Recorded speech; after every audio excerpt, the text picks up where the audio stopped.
Good afternoon. This video is for 7th graders. We are going to talk about next week, which is week 26. So we're going to talk about the lesson plans. It is 12:36. It is Thursday, February 25th. So this week, students were starting to, they did a bunch of research for their research project, and this week they were starting to really narrow down all of that research and put it into finite terms. You know, they have their final research question. We wrote their thesis statement for their essay. They should have finished all their research by now. We're trying to just, excuse me. We're trying to whittle down all this research that they've been doing. You know, we're trying to think of what's that final question I want to answer, the prompt for their essay, and what is that thesis statement? What do I actually want to talk about? What do I want to prove? So we've been working on that. Students had the whole week to work on it. And then during the block today and then tomorrow for second bell, I gave students class time so that they could work on anything they hadn't completed yet. They could ask any questions. During the flex day schedule, it was switched to Tuesday, but didn't have any students show up. And then my help night is today at 3 o'clock, and I'm hoping some students show up because I'm not gonna lie, some 7th graders are behind. They're just not keeping up with the class. They're not doing the assignments. They're not asking for any help. They're not responding to my Schoology messages either. So I'm kind of struggling a little bit.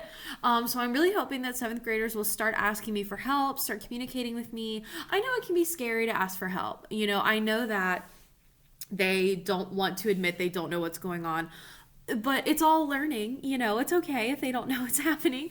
So I'm just really, really hoping that next week we can get everybody back on track.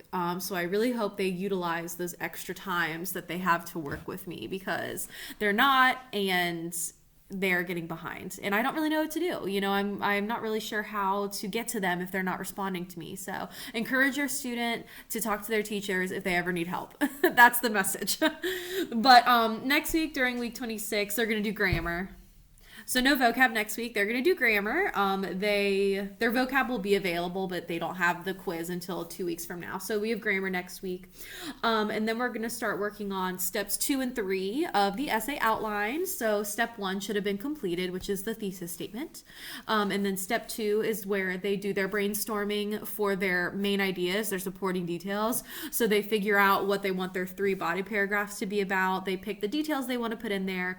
And then we'll start structuring our body paragraphs after that. Step 3 is their introduction paragraph. So I'll show them what order that goes in, how to write a hook, how to do background information, how to write your thesis. So I'm going to show them how to do that. But yeah, so next week we're actually going to start writing the components of the essay. So we're moving on from the research and from figuring out our research question. We're done with figuring things out. Now we're moving forward, and we're actually going to start writing the research essay. All grades are updated, so if you're wondering, did my child do this? You can look on PowerSchool and you'll find out. I always try to update them by Friday before I leave the building. So they should be updated if you want to know.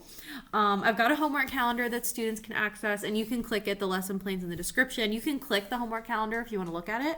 And then on Monday, March 8th, kids don't have school. It's a teacher work day. So the schedule is different that day, that week. So just make sure you check that out. But that's pretty much everything I've got. Sorry, my lesson plan is on the other computer. But yeah, it's basically everything I've got. Encourage your students to come during the flex day. I'm available 8 to noon every single time. Encourage them to come to help night if they need it. Encourage them to message me, to respond to my messages, to email me. I mean, anything is fine. Anything is fine.